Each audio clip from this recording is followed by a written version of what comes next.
So, it's been a little bit since we've been together, and I thought that right before Christmas, we finished the story of Noah. We got done with Noah's flood, we got out of the ark, but we're not done with Noah quite yet. Last time we finished with Genesis 9, verse 17, and we had God's covenant. I know that it's been a couple of weeks, but is there anything left hanging we want to bring up before we hop into new material tonight?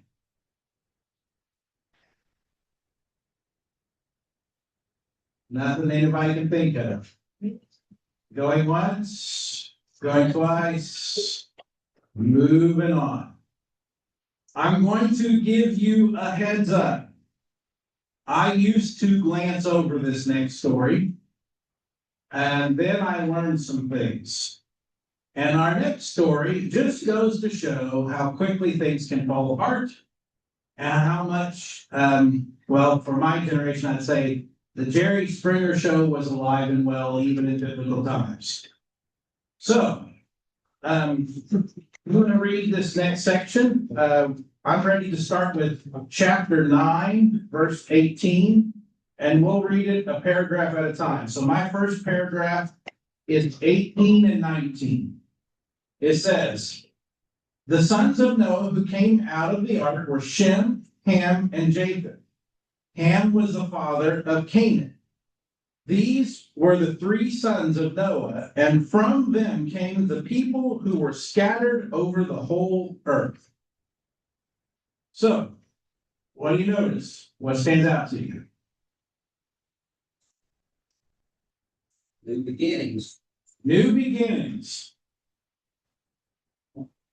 What else do you notice? Well, they certainly multiplied. We've already had a birth of some kind. Because it says here that Ham was the father of Canaan. What else do you notice? Anything? Or Doesn't have any daughters. no daughters yet? Just Canaan is listed as a son. Is that where the Canaanite people come from then? And that is the assumption, yes, that this is where the Canaanite people come from. So far, pretty benign. You ready for that to change? My next paragraph is 20 through 23. So, chapter 9, verse 20. Noah, a man of the soil, proceeded to plant a vineyard. When he drank some of its wine, he became drunk and lay uncovered inside his tent. Ham, the father of Canaan, saw his father naked and told his two brothers outside. But Shem and Japheth took a garment and laid it across their shoulders. Then they walked in backwards and covered their father's naked body. Their faces were turned the other way so they would not see their father naked. Okay. What do you see here? Any questions? Any thoughts? Well, do we have night day yet? We do have 9 days. Yep. So then, do we assume that it takes years to plant? It takes a handful of years to plant, and I mean, remember, all plant life essentially died in the flood. Well, But he's planted a garden. This is not a directly after the fact moment. okay, That's safe to say. all right. I mean, he's planted a vineyard. The vineyard has been cultivated. It's grown enough to where he can make wine. And the wine has aged. It takes time to age wine. So we're talking a handful of years after they've disembarked. That's an extremely important but valid point to make. What else do you notice? Calls him the son of the man of the soil. Yeah, it calls Noah now a man of the soil. What do you think about that? He wasn't a shepherd. He wasn't a shepherd. He had all the animals with him. He had every opportunity to be a shepherd, but he chose more the route of a man of the soil. That's what his father was, That's what his father was? according to this. Where does it say that? One of the notes, Oh, it's one of the notes. yeah. Lamech, it's like his father Lamech. When it was like, holy. Let's see, we gotta go back to chapter 5, verse 28 says, when Lamech had lived 182 years, he had a son. He named him Noah and said, he will comfort us in the labor and painful toil of our hands caused by the ground the Lord has cursed. After Noah was born, Lamech lived another 595 years, had other sons and daughters. So there's a sense in which it sounds like your Bible in its notes is tying this back to his father's blessing on Noah. That he's going to help right some of the things. That very well could be. I mean, it would make sense too, right? I mean, you're some of the first people, you got prime pick of any farm ground you want. You don't gotta argue with others. But what do you know about farmers?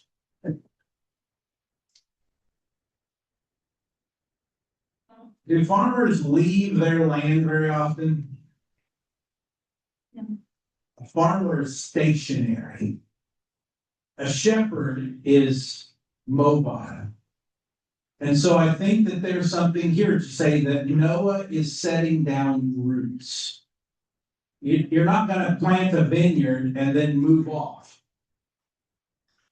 I mean, you want to keep it going. You want to see it be fruitful. And so that's an important thing to notice.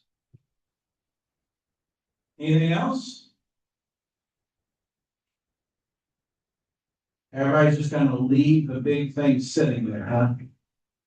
Go for it, Kaylee. Just the way that it's written, is there like something needs to stand out about lay naked to me? Is there something that stands out there that I'm not catching? Like as I'm reading it, I'm like, that's not how you say that. Does that lay mean something different than just laying there?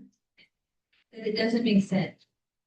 So this carries the implication that he got drunk, got naked, and just kind of fell down in place. But the thing you do not read, and this is where I learned that this is a different kind of context, is I'm looking in verse 22 in particular.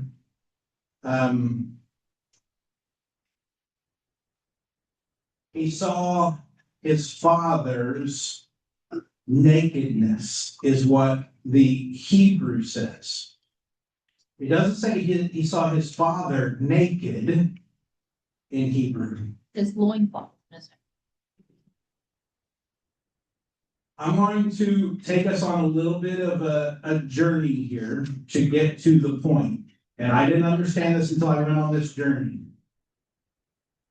In a patriarchal culture, everyone who's in Noah's household is a part of his family. For all intents and purposes, they are his property. They are his responsibility. He's in charge of them. If it was talking about Noah being naked, it would say, and Noah was naked. It says, Ham saw Noah's nakedness. Now, do you hear any difference in that? Does that language mean anything to you? What? And it's shameful. One sounds shameful because Noah wasn't the only one naked. Amber just got it. I saw her face. I don't know. What's her brain saying? What's her brain saying there? I'm just here to listen. She's not willing to even throw the pitch to see. I think it means his weakness. It, They saw his weakness. there's a level in which that's true.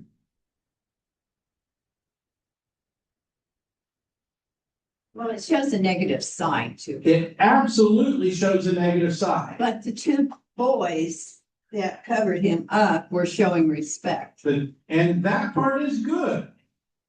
The thing that we don't see because of our culture is Noah's nakedness would be his wife. If Noah was naked, it would say Noah was naked. His nakedness is referring to his brides. He and his wife both got drunk, and they were naked in their tent. Well, they were married, come on. Now, that's true. To be clear, that part is true. But why does that make this story so much worse? Well, I don't think it does. Well, it makes the next three verses. Ham, the father of Canaan, saw his father's nakedness and then told his brothers about it. Say it. I didn't hear it. You're back to territory. Put the private client at work. I heard it.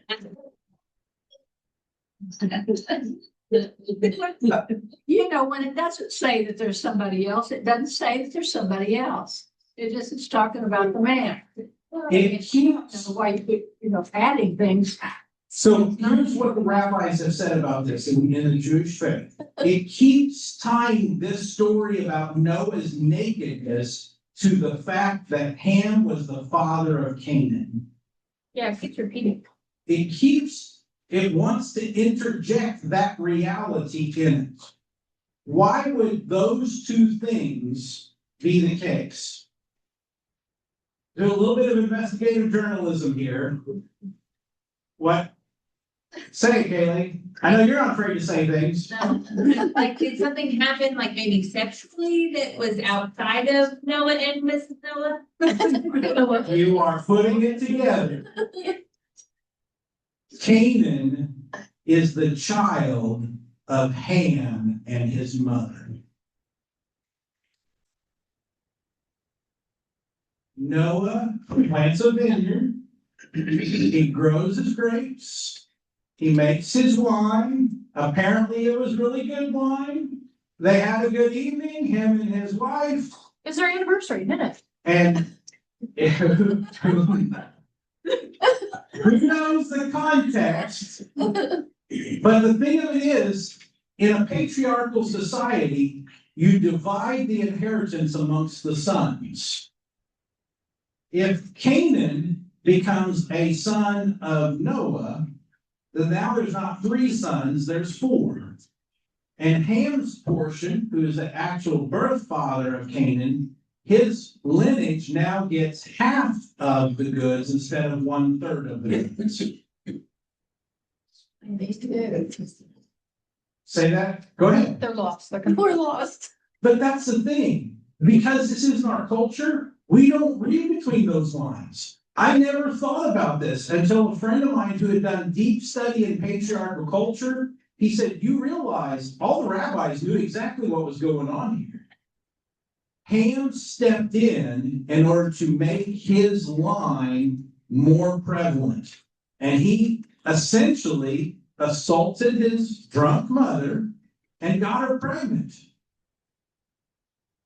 Which is why these next verses seem so out of context. If you don't realize that piece, then 24 through 27 don't make any sense.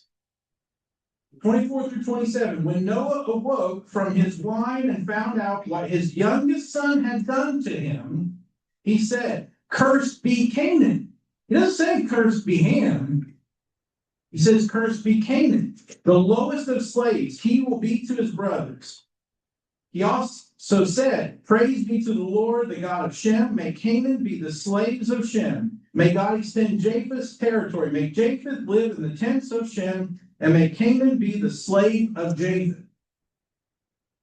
Canaan is the brother of Shem, Ham, and Japheth, but he's also the son of Ham.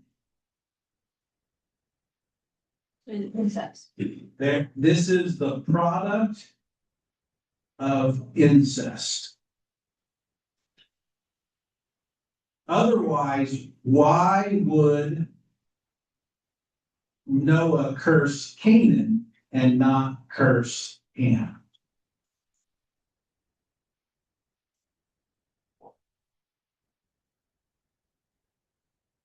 You got thoughts? I can see them. Go for it. Well, it's like, who sinned here? Yeah, it's not really Canaan's fault. Yeah, You have no authority over how you're conceived or how you're born, and yet. yeah.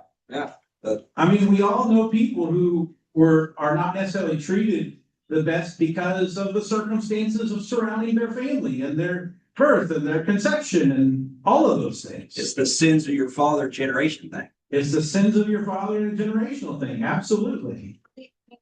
Children, child, you can have a son. Cain, well, yes, but they're all gone. I know, but Cain's son was the one cursed. Cain's son was the one cursed because of what his father did. And so we see that happening again. The father's actions bring grief on their children. Noah's drunkenness caused a scene that allowed his youngest son to take advantage of the situation and caused his children to be cursed. Yes, Justin. Well, to add to your point, Ham went in and told him what he saw, but he didn't help cover Noah up. And he absolutely did not do anything to remedy the nakedness situation. Even if we don't see this cultural piece where it's saying he saw the nakedness and he did nothing about it, which is enough to warrant shame on his house, on himself. But he's compounding it. On top of it, how many of you have siblings? When you were younger, did you experience sibling rivalry at all? Daily. And who was the top dog? And who was the most important? And who was the favorite son or the favorite daughter? And who was the problem child? And imagine the world has been reset. Noah, for all practical purposes, is now king of the world. He and his sons will reign with God. And Ham is the youngest. And the youngest in this culture gets the least. And so he happens upon his dad and his mom in bed, which is their, I mean, there's nothing wrong with that. And the Bible isn't saying there's anything wrong about the fact that Noah ended up getting drunk. It caused us a bad scene, but the Bible isn't condemning him for that part of it. That's not what it's saying. There's a reality that maybe we could ask the question, did Noah know that it was going to get that intoxicating? You don't know. This is the first time we're hearing about alcohol post the flood. The world has definitely changed a lot, right? We know that. The continents shifted, the animals are different. We've had this discussion quite a bit. It seems to paint the picture that the pre-flood world was very, very different from the post-flood. The reality is Ham was shameful twice over. He saw his father in a bad state and did nothing to help him. And he went and bragged about it to his brothers. When you add on the cultural piece where it's implying that he took advantage of the situation and then told his brothers about it, isn't that all the more shameful? So did they back in and cover? Mom and dad. Okay. If it was just dad, would they really, I mean, yeah, guys in the locker room, you just, okay, here's your towel, get yourself cleaned up. But the way it's written in the Hebrew, it's implying it wasn't just Noah being naked, it was their nakedness. And this is even, it makes the act even more shameful.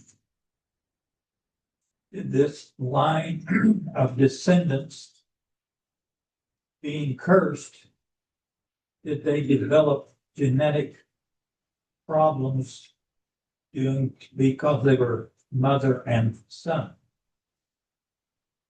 I don't know if anybody's done that kind of research, because we don't really have the prohibition to marrying close relatives until you get to the Exodus. The reality we know today is when close relatives marry, it multiplies the chance of genetic abnormalities. One thing I will absolutely say is this story right here is part of where they trace back to the animosity between what we would currently call the Israelis and the Palestinians. The Canaanites and the Israelites. This is just one layer in that ongoing, long-standing family feud. But to your point, that may be more stretched than what, that's not something I've read necessarily. But they were cursed. But they were cursed, and Noah's curse upon them is that they should be the servants of the brothers who were not shameful. They were never going to hold the positions of power and authority. And the interesting thing is, as we go throughout the rest of the Old Testament, we'll see the Canaanites always grasping after what the Israelites had. Okay, so I'm confused. Go for it. Are you sure it's Ham that lays with his mom and not Canaan? Laid with his grandma?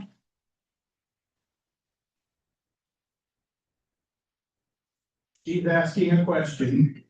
Is it Ham that did this, or was Canaan the one who actually? Because why would they emphasize Ham, the father of Canaan, and then curse Canaan? It doesn't really say. Say that a little louder.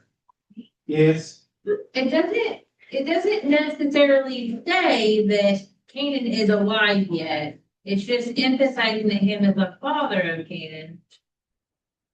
But it's not saying he's not, that he's not Foreshadowing. teen or young adult or whatever. It doesn't really. At this point, doesn't even say it's worse. It just says back in verse 18 that Ham was the father of Canaan. And then here in verse 22, Ham, the father of Canaan, did this. I think it could probably be read either way. But the reality is there was an inappropriate act that happened in this. Not just voyeurism, but something more egregious than that. We will actually see this kind of thing happen later on in the book of Genesis, as we go through it. There will be times where a son will sleep with his father's wife in order to grasp that position, to grasp that power, to show I'm now in my father's place and this is mine. I can see. Go ahead. Are there other religions that behave this way? Are there other religions that behave this way? I mean, Have you looked at the world today? like, where they, you know how, like, if a husband dies and the wife gets passed to the husband's brother and like. That was a very common, I mean, to be clear, that notion hasn't shown up yet, because we realistically have only got the 8 people until Canaan is born. Canaan is the first person it's mentioned that's born after the flood. But by the time we get to the end of Genesis, it's a very common practice, not just amongst Israelites, but amongst all the people groups, that once a woman marries into a family, she's a part of that family, period. And unless she has a son that can grow up and take care of her, it's extremely common for her to remarry. And more often than not, she remarries one of her husband's brothers because it keeps her in the family. Because otherwise, she's damaged goods and it's harder for her to remarry outside of the family. That's part of the big story that we get in the story of Ruth. And that book it's talking about the reality of a house in a patriarchal society, a household without a man is essentially outcast. The head of the family, the head of the clan, was the person who did all business deals. It was their job to take care of all of the men, women, children within their household. And so there's a sense here where whether it is Canaan or Ham, they're grasping for more of the assets of the family. By having more children, then they get more of the proceeds. It doesn't say that she became pregnant, though. Well, would you, I mean, the thing I love about, It said that a man played with a woman and she became pregnant. right. I mean, but it doesn't specifically say that here. Okay, so I'm gonna go back, I can't believe I'm pulling this off the shelf. Going back to our Nephilim story. Yeah. That's, I told you I was gonna try and leave it up there, Kaylee, I told you. Sorry. But the way it's worded in that story, do the women have a choice as to whether or not they have these children? Yes. No, it's pointed very shamefully. And I think it's doing that same thing here. And so it doesn't say it, but it's implying it. It's that, well, you know that Margaret, she left and she's been gone for 9 months and we've never seen her, and now all of a sudden she's back. The kind of thing my grandma told me a couple different stories, and I'm like, Grandma, that really happens to us. Yep, we just everybody knew what was going on, but nobody talked about it. That's what this story is implying.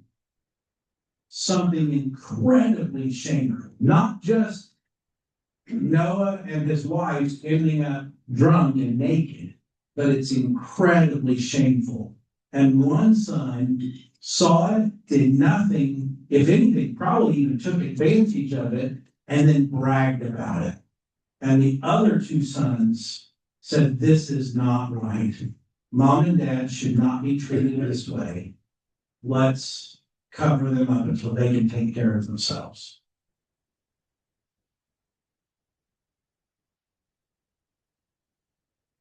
I'm glad to have you back, Jared, but since you're facing away from me, you're not touching it, are you?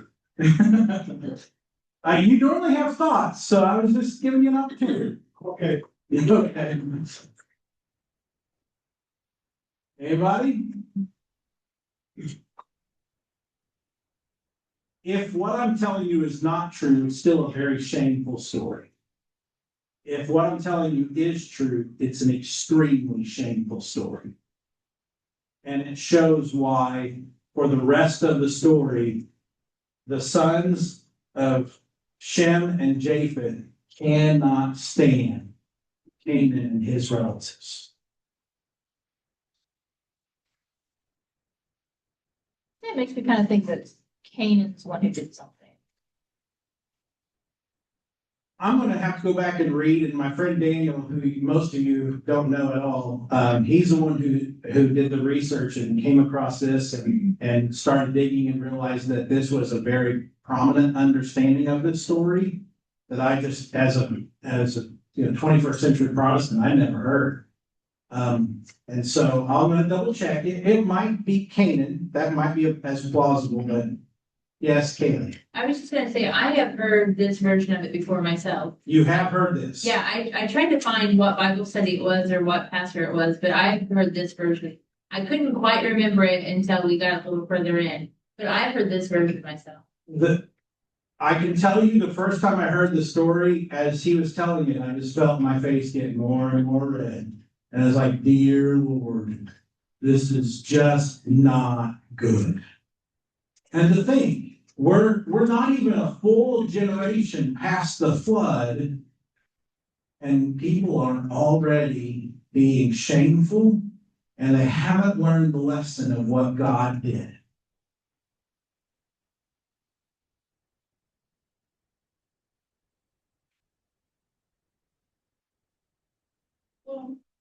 To punctuate this, verse 28 and 29. After the flood, Noah lived 350 years. Noah lived a total of 950 years, and then he died. What's different about that?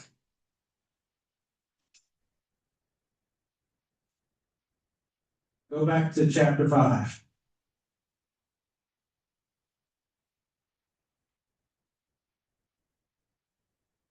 I was reading chapter 5, verses 28 through 31, and I'm going to read it again.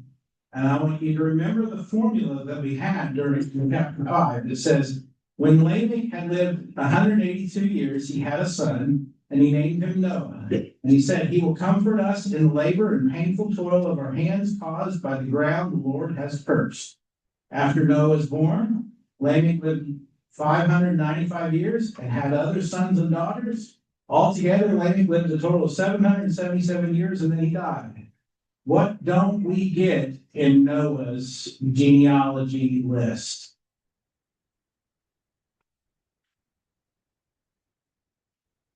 Anybody see it?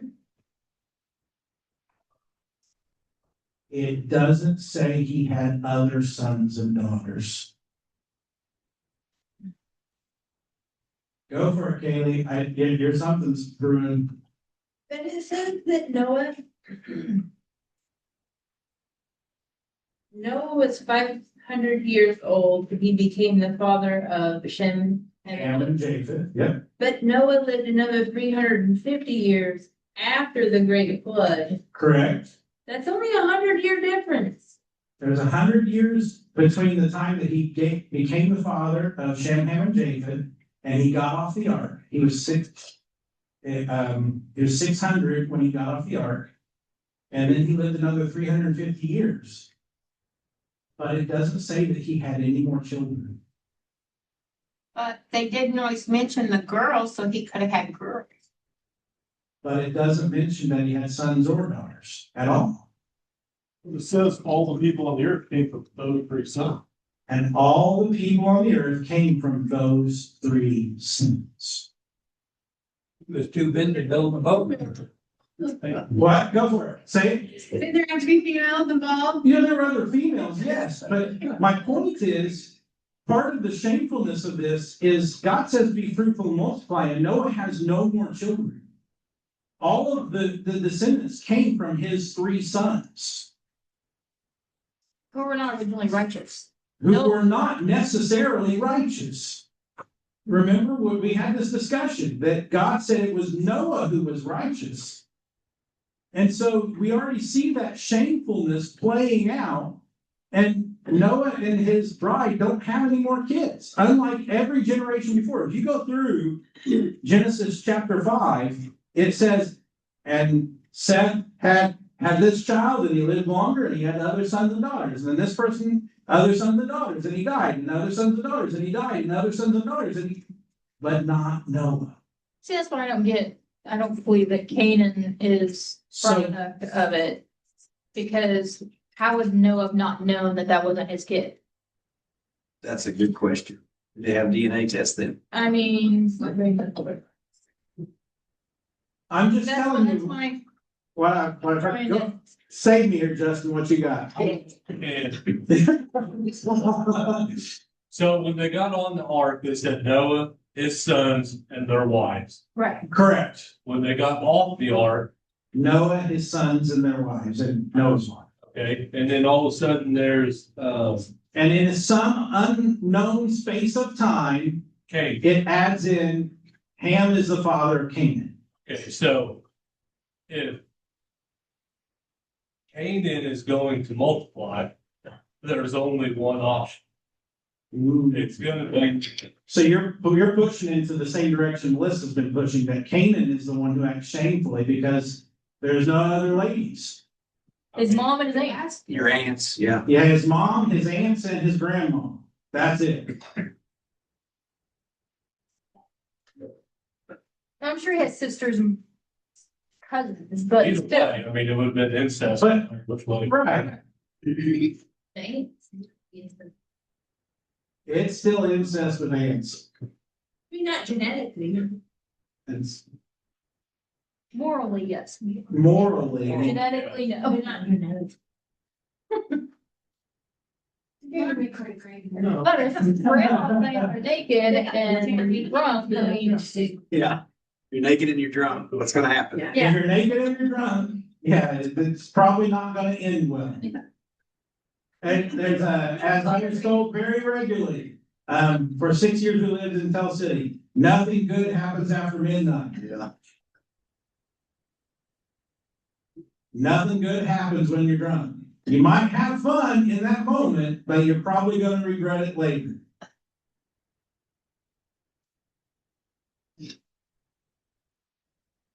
The thing that always that caught me is just the fact that it never really says that Noah has any other kids. And so that actually, like you're saying, Justin, that compounds the problem, doesn't it? You know, so, because at that point, Noah and his wife's kids were adults. And so, I mean, they were, probably already done before they even got an ark. Noah and his wife, I mean, they were 600 years, or at least Noah was 600 years, and his wife was pretty close to that. So, you know, childbearing years, you know, anybody want to keep having kids till you're 600? Just don't get a curse somebody. What? Why does Noah get a curse somebody? Why does Noah get to curse somebody?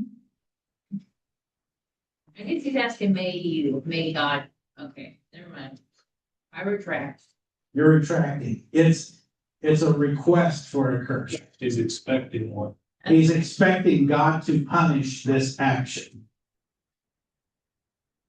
Because really, if the two other sons are backing up and not seeing the actual evidence of what's going on, they're not gonna know who's actually laying there. They just know what their brother told them. They may or may not know exactly what had happened. They just covered up and left. One of the things before I heard this story, one of the things I was told is that Ham had the sexual act with his father because he found his father naked. And I think that's almost worse, but I don't know that it's just really bad. That's true. Regardless, it's just bad. He's laying in his tent. He's laying in his tent, he's naked, Private Like quarters. he's laying out on the ground. but the point is the depravity didn't stop just because God cleansed the earth. I think we discussed that though, the last time, was that the earth was cleansed, but the humans were still exactly the same humans that were on before the flood. And that's the hard thing for us to deal with is, you know, we want to think God has done this miraculous thing. God has saved Noah and his family. God has saved all the animals. God has given them an opportunity for a clean slate, to start fresh, to do it better this time. And we're not seeing it. We don't even have to wait a couple of generations. It's the same generation that's already falling apart.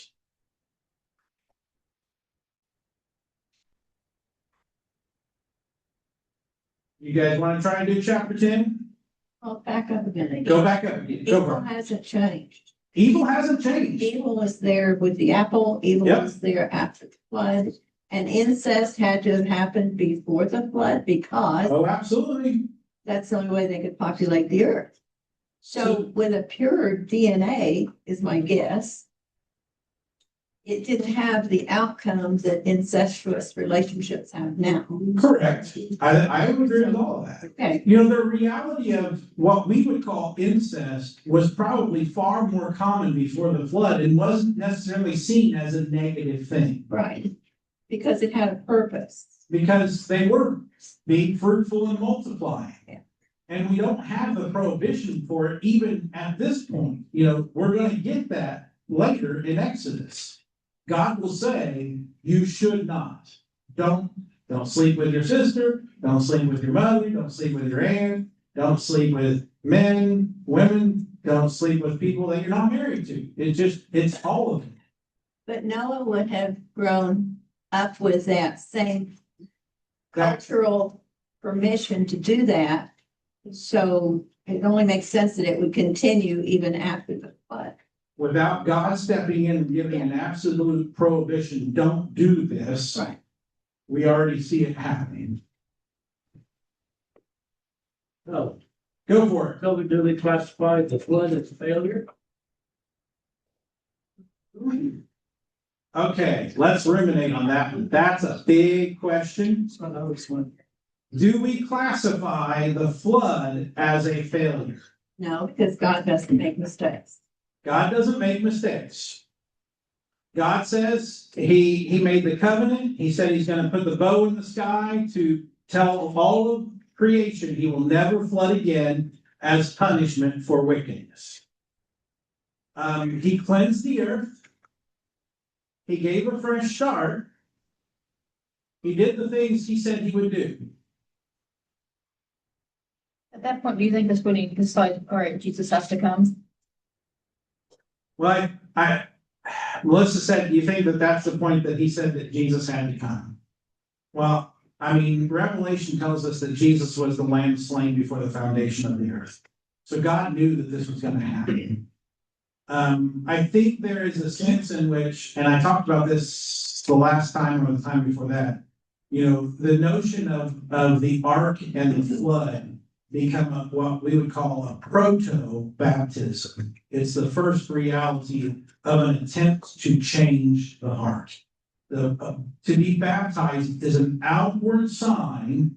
I'm being outwardly washed in hopes that I'm being inwardly changed. That's what baptism is. And there's a sense in which the flood has done just that. It has washed the earth. And Kaylee made that point time and time again. It talks about the earth being cleansed from the stain of our evilness, of humanity's evilness.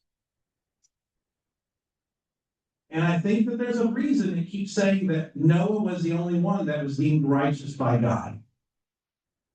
There's a hope that his sons, his wife, and his sons' wives would be righteous as well, but it never says that that is the case. So, to a certain degree, from our perspective, I could see why we would ask that question. And to a certain degree, from our human perspective, I would say it kind of was a failure. But at that We point, don't know what all God was attempting. I mean, you can raise your kids, you could be good as good can be, but you can raise your kids and they still have free will and make the right choice. So Melissa's point, we all know people who were great parents and they had kids that chose a completely different path. The parents did everything right by their kids. And their Great kids, and then they got one over here that's. And then you got that one that just kind of decides, I'm taking a completely different path, I'm not following that. Have we covered where you're going, or you got something else? The thought of that being like a failure, God decided to do sacrifices because that's what he knew our human brains could understand. Not that he needed to sacrifice, but it was something that we needed to be able to understand how to do that, how to do life with God.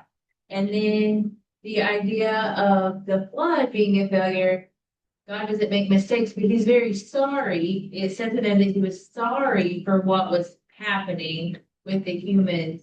To me, kind of is a failure, not from like God failed, but the fact that God did this thing and we still cannot comprehend.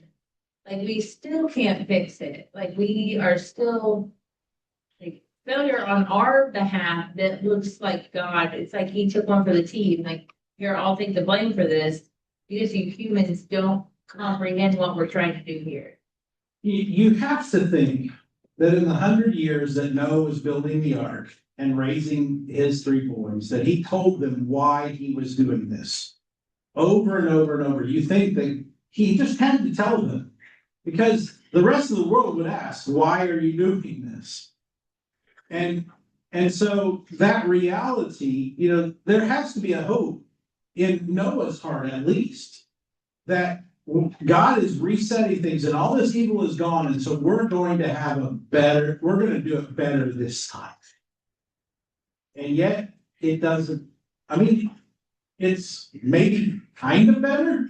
Instead of it being an outright, 33% failure, maybe they're getting a 62%, a D minus. But it's still not good. There's nothing about this that's good. There's no part of this story that says, you know what? I want to be like Ham and Canaan. Anybody want to join that crowd? No. So, from a human perspective, what God had hoped does not fully happen. It's not a complete failure, but it's not a complete success either. Something more is going to happen than God just wiping the slate clean. That didn't fix the problem. Is there any indication in other parts of the earth, was there different boats? So in at least 33 different ancient cultures, there is a flood story. In every single culture that has a flood story, but I think one, there was only one boat or only one craft. I think if there's some Native American tribe that has a story of a great flood and they had multiple boats. But almost every culture that has a flood story is just one. One more comment. Go for it. When they seen mom and dad naked in the tent, they're 650 years old. They decide, man, we got to cover them up. Amen. Okay, let's jump to 10. Really hoping that gave it. I'm just saying. Chapter 10, verse 1. This is the account of Shem, Ham, and Japheth, Noah's sons, who themselves had sons after the flood. Oh, dang it, I'm trying to get out of it. Go ahead. It just bugs me. Because it keeps talking all the way through about Shem, Ham, and Japheth, and yet up there in verse 24, it said Ham was his youngest son, and I always assumed they were listed in the birth order. Yes. Like Shem would have been the oldest, Ham the second, and Japheth the youngest. Yeah, it's just a comment. No, okay. Let's ask the question. So what do we know? What do we know about these 3 lines? Or do we? You know what? Let's do this.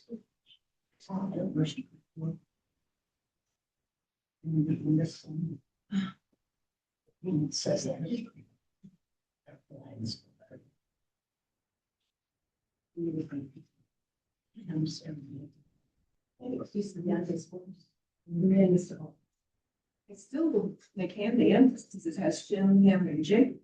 Ham- For whatever reason, we know that Shem is the youngest, and yet he's listed in the middle. But we don't know which one's the oldest. We would assume it's Shem, right? But we actually don't know. And here when it starts in 10, starts giving the descendants, it starts with Jacob. So, that's why I said maybe this next section can answer some of it. It may be that Japheth is the first, Shem is the second, and Ham is the third. But if they're not listed in birth order, why would that be the case? Is there, Let's see. 2 through 5.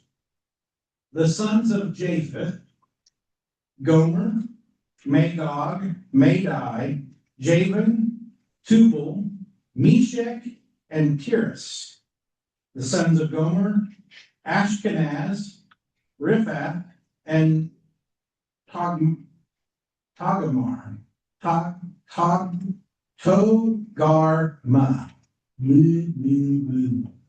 Anybody else want to read? Go ahead, you The just. sons of Javan, Elisha, Tarshish, the Kittites, and the Rodanites. From these are the maritime peoples spread out into their territories by their clans with their nations, and each with its own language. What do you notice in that? So, yeah, we're getting a little bit of cart before the horse, aren't we? The world was all one language until we get to the next chapter. In chapter 11, we get the story of the Tower of Babel, but right here it's already hinting at that there's now going to be different nations and languages. what's it mean by maritime? I mean, 'cause to us, it's like nautical and water and. So I had Mike pass out a map. I'm not saying that this is true or accurate. Please understand exactly what I just said. There is no claim on this being true or accurate. I got it off the internet. Found it on Facebook. Must be correct, right? Okay. But I give you this as an example because the question that Melissa just asked, it makes it a point to talk about them being maritime people. If you see the green names, these are all the Japhethites. And you notice almost all of them are close to bodies of water. So the story is already giving us a hint that Japheth and his descendants, they take to the seas and they start to spread out. Now, in general, going back to Deb's question, if you're talking genealogy, they usually list them in birth order. So it makes sense that Japheth is probably the firstborn son because he's being dealt with first. At least in our culture. Well, they did it then too. But if they ever list people in a different order, there's a reason for it, right? Notice these names. I'm going to look at Carol in particular. I'm putting you on the spot.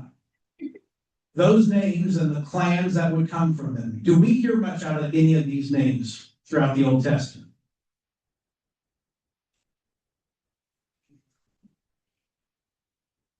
We hear about Tarshish in the story of Jonah. But most of these names we don't really hear from again until maybe even in the New Testament into like Book of Revelation, I think mentions Gomer a little bit. But we don't hear from these people, do we? We hear Tubal somewhere, but I can't Yeah, that's what I remember was where. Well, we had Tubal Cain before this, but most of these clans and these people groups, they are no longer the primary actors of the story. They are listed first, and so the assumption is he would be the firstborn son. But they list them in this order, Shem, Ham, and Japheth, which would imply that Japheth is the least significant, right? I mean, When they change the order, it typically means they're going from most significant to least significant.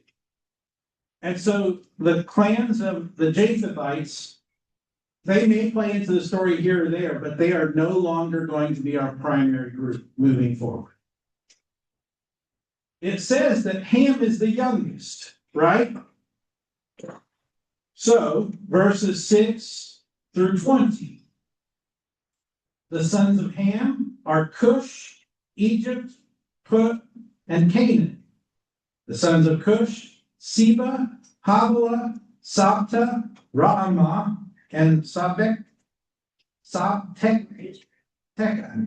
The sons of Raamah were Sheba and Dedan. Cush was the father of Nimrod, who became a mighty warrior on the earth. He was a mighty hunter before the Lord. That is why it is said, like Nimrod, a mighty hunter before the Lord. The first centers of his kingdom were Babylon, Uruk, Akkad, and Calneh in Shinar. From that land he went to Assyria, where he built Nineveh, Rehoboth, Calah, and Resen, which is between Nineveh and Calah, which is the great city.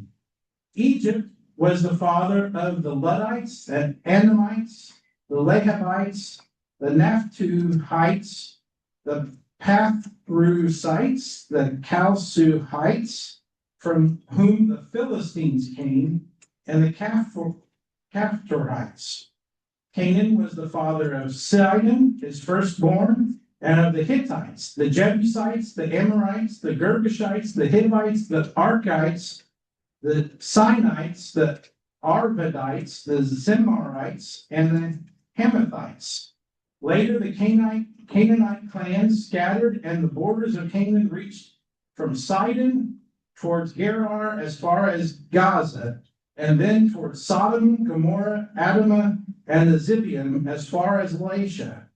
These are the sons of Ham by their clans and languages in their territories and nations. Where do you get Egypt from? Because this one does not say Egypt. What does that one say? Mizrama. Mitzrayim. Anybody else to say Mitzrayim instead of Egypt? There's a lot of them that replace certain words. So Mitzrayim is an actual name that is still used to this day. It literally means the house of Ham. Egypt to the Israelites is the house of Ham.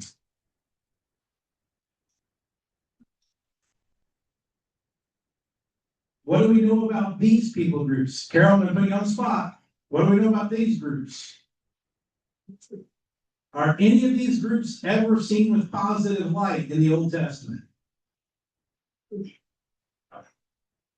Almost universally, they all become people who want to conquer Israel.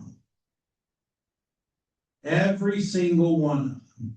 Sodom and Gomorrah, none but debauchery. Sodom and Gomorrah, we know them from the bad stories. The Canaanites are constantly fighting with them. The Hittites, the Jebusites, the Amorites, they're constantly people trying to conquer Israel. Ham's descendants become the antagonists for the rest of the story. A bunch of those names in verse 15 and 16 were the ones that Joshua was told to conquer one day. These are absolutely the ones that Joshua was told, you got to take them out. They are evil. So is that part of Canaan's curse? I think that this is a part of Canaan's curse. They are not His descendants. seen well by their grandfather, and they just live into it. It's almost like they took the curse and decided we're going to make it a badge of honor and let's just see how bad we can be. And throughout the rest of Genesis and throughout the Old Testament, we're going to see this line just constantly causing problems.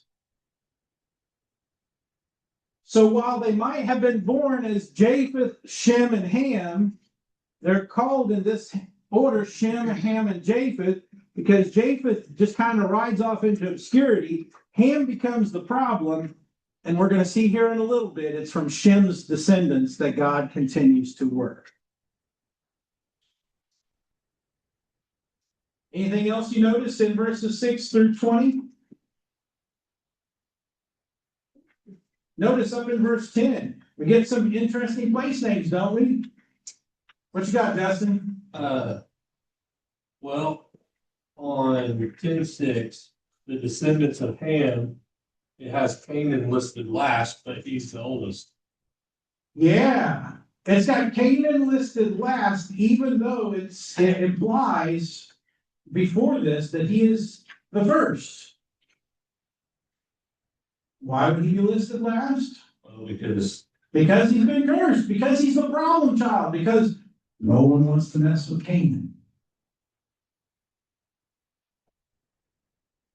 One of the things that you'll find time and time again, when you read a genealogy and you know that someone is born first and they're not listed first, the author's telling you something. So I know Carol's a big proponent of, getting into Exodus. And notice, who's the firstborn son of Jacob? Reuben, Does he ever get listed first? probably not. He doesn't. And here's the thing, when we get there, Why? Yeah. he does the very same thing I just said that either Ham or Canaan did to his mom or their mom. He took his dad's wife.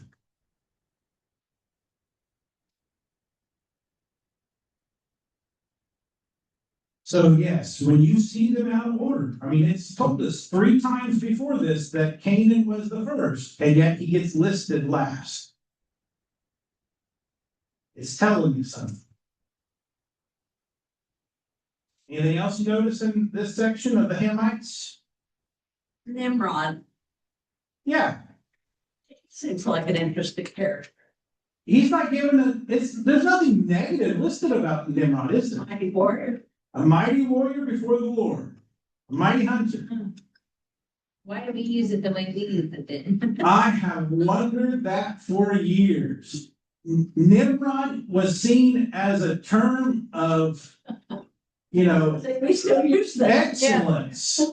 It was a good thing to be called a Nimrod until somewhere in the last couple hundred years, we decided he's a Nimrod. That sounds like a dumb thing, so we're going to use it the exact opposite way. I mean, it kind of feels like I'm back in high school when we said that's bad, and it was good. Cool turned it from something cold into something neat. It's like, I don't know. I want to search that, and every time I remember to do it, I'm never around my phone or whatever. If somebody wants to look up, when did Nimrod become bad? Did you find it? Did you already look it up? Well, it has a long O sound on the Hebrew, but not the English, Nimrod? but I don't even know. That's what Google says. So Except for what, of course. Take it for what it's worth. It's on the internet. It's got to be true. I'll do that. I actually saw something about this just a couple days ago on Facebook. So it's got to be true. Traced it to Looney Tunes. To Looney Tunes? Bugs Bunny called Elmer Fudd a Nimrod, called him Nimrod, in reference to Mighty Hunter, using it sarcastically. I didn't know that. Thought he was calling him dumb. Speaking of blame Looney Tunes. Elmer Fudd. Elmer Fudd, the mighty hunter, was a Nimrod. And from that point forward, all the kids read between the lines, Nimrod must have been somebody who's dumb. What about his We ability did a to good hunt? job on hunting. He never did shoot the rabbit. We never did get that rascally rabbit. What's it? What? Now look at Looney Tunes being biblical. That's biblical. He's hunting the rascally rabbit. And who's doing all the bad stuff? It's Bugs. It's not. Boy, we got it all wrong, didn't we? We see Bugs as the hero. Nimrod, the mighty hunter, he's trying to take out the bad guy. There you go. You learned something. Thank you for bringing that up. I'd forgotten that. I did hear that once. I've heard that before. That was the first time. Anything else you've seen here? I was just pointing out, in verse 10, we get the kingdom of Babylon. Is Babylon ever seen as a good thing? No. Assyria. What? Babylon was a world power. They were world power, but biblically speaking, that rarely comes as something good, does it? The Assyrians, are they seen as good people? No. They're used by God, but that doesn't mean they're good. Jonah doesn't want to go and prophesy. Jonah absolutely wants nothing to do with Nineveh. I mean, Nineveh is just the most evil of places, is what we read once we get there. So Japheth, I'm now assuming is the oldest born son. He at least does right by his mom and dad. And he just kind of goes off and does his own thing. I can relate to Japheth. I'm going to relate to that. Does not. Sometimes you don't want to be the favorite child, do you? But you definitely don't want to be the least favorite child, the problem child. Well, let's finish the chapter. 21 through 32. Sons were also born to Shem, whose older brother was Japheth. Shem was the ancestor of all the sons of Eber. The sons of Shem, Elam, Asher, Arphaxad, Lud, and Aram. The sons of Aram, Uz, Hul, Gether, and Meshach. Arphaxad was the father of Shelah, and Shelah the father of Eber. Two sons were born to Eber. One was named Peleg because in his time the earth was divided. His brother was named Joktan. Joktan was the father of Al-Modad, Shephelah, Hazramavath, Jerah, Hadaram, Uzel, Dikla, Obal, Abimael, Sheba, Ophir, Havilah, and Jobab. All these were sons of Joktan. The region where they lived stretched from Mesha towards Sephar in the eastern hill country. These are the sons of Shem by their clans and languages in their territories and nations. These are the clans of Noah's sons according to their line of descendants within their nations. From these the nations spread out over the earth after the flood. Go for it, Deb. Okay, in verse 21, we find out that's not right what we have on the board because it said sons were born to Shem, the older brother of Japheth. No, whose older brother was Japheth. Mine says the older brother of Japheth. Uh-oh. Down, Mine but is down too. at the bottom, does it make the correction? Because mine at the bottom says, or Shem, whose older brother was Japheth. I don't know. Very, very bottom. Mine says Yeah, older brother yeah, with it Japheth. says that in the notes. So I say they don't know, we don't know, no one knows. It doesn't say. And I'm going to stick with this order. I feel like this is the order. But there is at least a little bit of discrepancy. Whatever it is, we know they weren't in order by Shem and Japheth. Shem, Ham, and Japheth is absolutely not their birth order. Go for it. In verse 24, 24. it really confuses me when we use the same name. But verse 24, my notes say, the Greek version reads, Arphaxad was the father of Canaan. Canaan was the father of Shelah. What? Oh, different, never mind, it's spelled differently than the other Canaan. So one of the things that I need to tell you. It's spelled different. So she says that in the Greek Old Testament, Septuagint, I've got a copy upstairs. I don't read Greek as well as I should or used to, but I can kind of read it. the Greek and the Hebrew do not always line up 100%. I'm just gonna tell you that. But one of the things we're gonna notice as we go throughout genealogies is that sometimes they skip people. In our world today, we would see that as a travesty. We want everyone listed in the genealogy, right? That's the way we do it. Correctness and completeness are important to how we tell stories in our work. But sometimes they leave out details in the Bible, particularly names and genealogies, because they don't want to draw attention to it, or they're intentionally telling you something's not good. So it could be, because I've heard this dispute before about this verse, and I had forgotten about it until you brought it up. It could be that Arphaxad had a son and named him Canaan, and like what? That's a bad decision with the importance of names. With the importance of names, that would be a really bad decision. Anybody want to name their son Adolf? Is that gonna go very well? Or Jezebel, name your daughter that. Do you get the point? The Hebrew people would sometimes omit a name because they just didn't want to draw attention to the fact that that person happened to be in the line. Maybe Mrs. Noah had triplets. I've really begun to think that I think Shem, Ham, and Japheth are triplets. I really do think so. Because otherwise, you'll talk about Noah had this son, and then there's a couple of years later, and he had this son, but they're always listed together.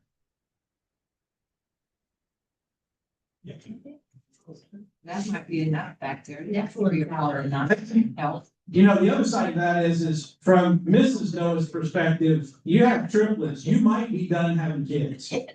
And you don't know which one was born first. And it would make it a little difficult to know which one was born first, very true.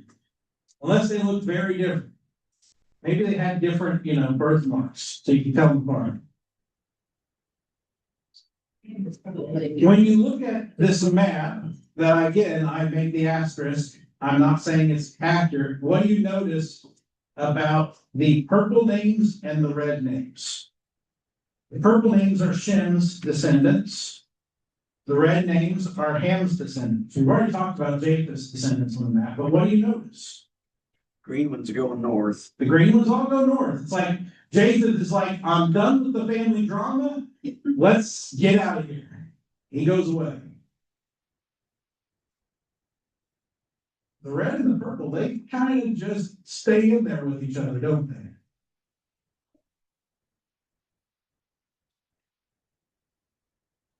Well, reddish orange.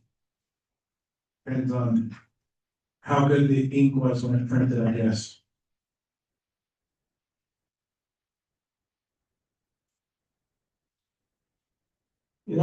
Go ahead. Is Canaan Israel? No, It is not. Canaan is not Israel. Okay. It looks like it is. Well, Canaan and Philistia are both in what is modern day Israel, yes, on the map. Okay. But the Canaanites do not become Israelites. I didn't think so. No. Sorry, I misunderstood your question. Like the Philistine, is that Gaza? That's the area of Gaza, yeah. Where it says Philistia there. Yeah. Anything else you notice?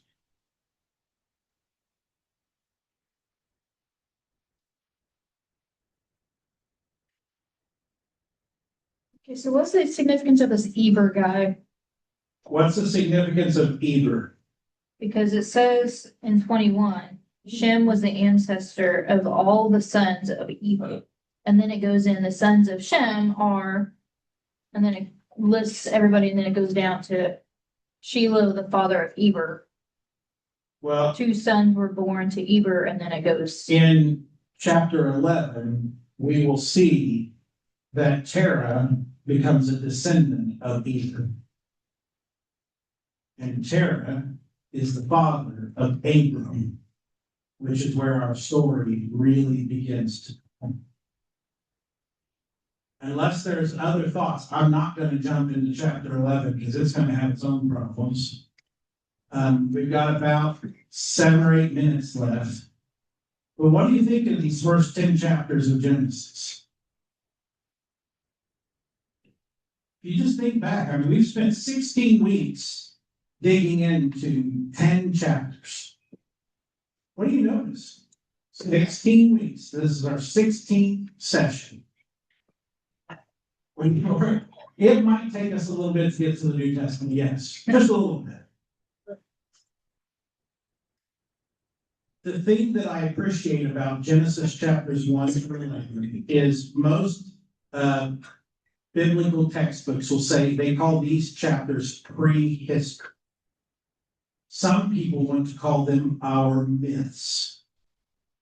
The thing about a myth is a story that is told to prove a point, to explain why things are the way that they are. Can you see so far in these first 10 chapters why things are the way that they are? We see the brokenness of humanity. We see the brokenness in marriage and relationships. We see sibling rivalry. We see a world that seems at war. We see why the animals don't want anything to do with humanity. You know, after the flood, God says he's going to make the animals not even want to have anything to do with you. They're going to. We get a picture of why the world is broken and why God will want to intervene. Are you seeing that picture? Once we move into chapter 12, we're going to see God starting to intervene again. He's not going to do it the way he did it with the flood. He's going to do it relationally.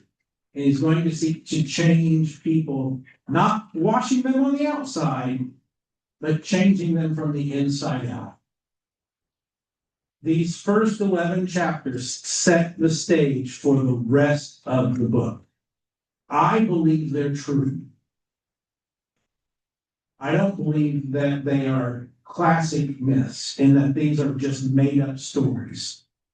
I do believe they tell us the story of why the world is the way it is. But I believe they're true. But I believe they're functioning as our mythology of why the world is the way it is and why does God choose this man called Abram. Because he's from the line of Shem, who did right by his father. He's not from the line of Ham, who did shamefully by his family. What's the division from Peleg? Is it just the division of the clans? In 25, one was named Peleg because in this time the earth was divided. So the very next story we're going to get in Genesis chapter 11 is the Tower of Babel. And when the whole world is divided into nations and languages. So it's telling us when that is going to happen. Yes. Do you think that 10 actually happens after 11? It's just written down first? The first part of chapter 11 is inserted. To be very clear, chapter 10, verse 32 picks up again at chapter 11, verse 10.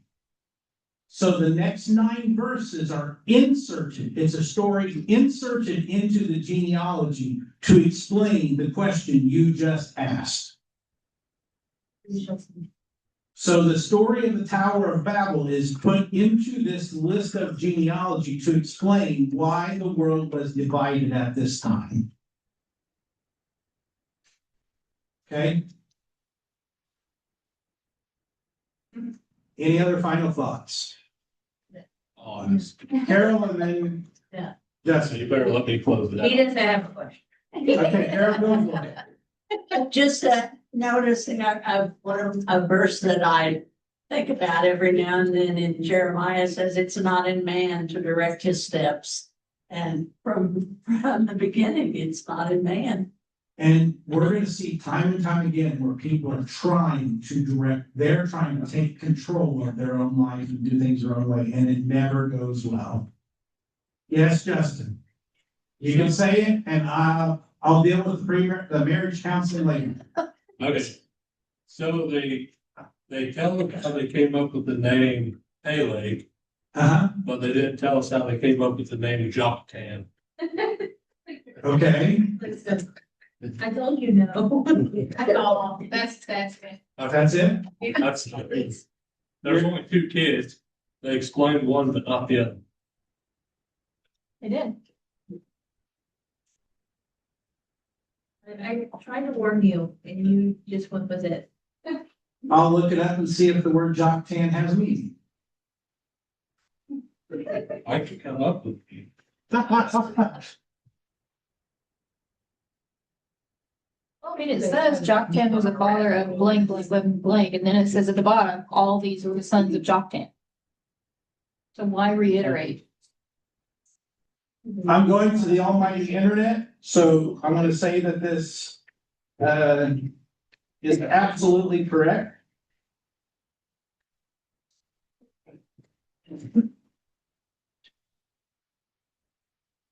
The word in Hebrew, it means he will be made small, or he will be lessened, to be diminished. So you have divided and diminished.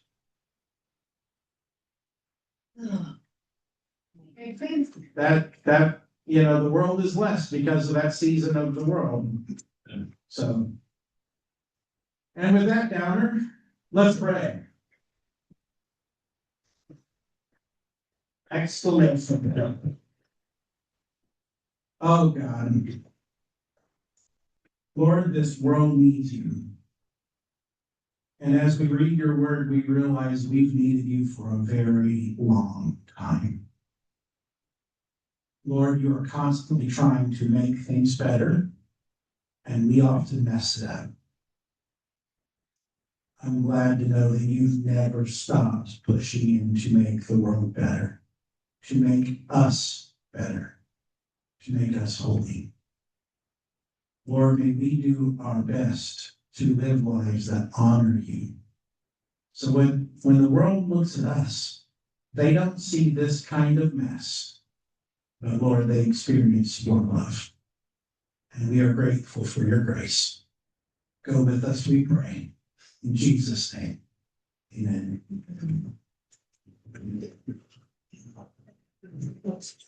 Yes.